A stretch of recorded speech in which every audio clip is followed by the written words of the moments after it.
And today marks 1 year since the shocking attack and riot at the US Capitol.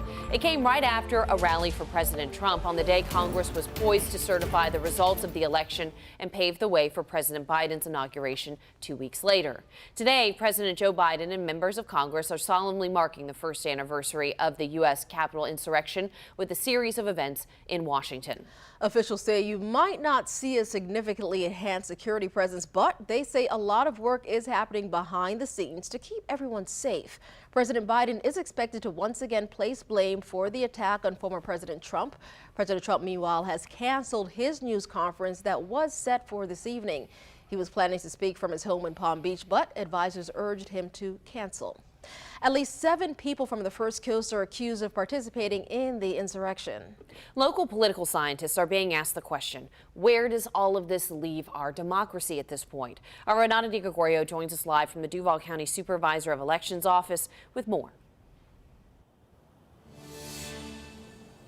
Good morning. Well, much of what happened a year ago today is now impacting us here with voting. This is what the political scientists I talked to pointed to, changing laws in Florida and other multiple states. But they say the changes do not stop here.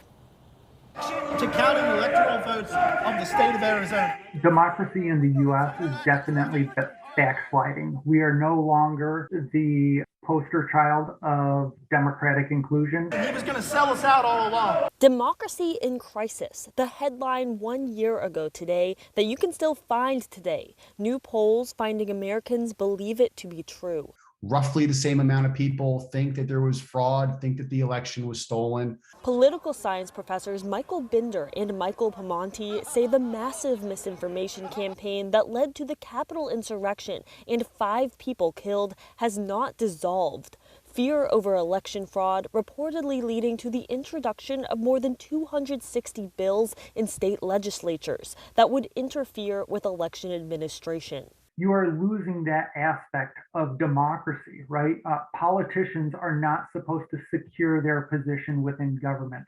What have we learned in the past year? According to the experts, that much more needs to be done and undone. We need to secure our election practices and make sure that they are truly democratic and allow everyone to have their voices heard.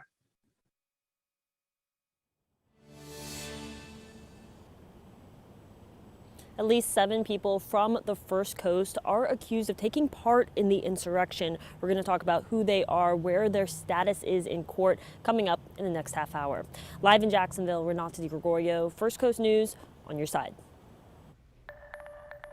Well, here's a look at the coverage coming up today on NBC 12. At 7 a.m., Savannah Guthrie will anchor a special edition of Today live from the Capitol, and we'll have an exclusive interview with Representative Liz Cheney, the vice chair of the committee investigating the attack.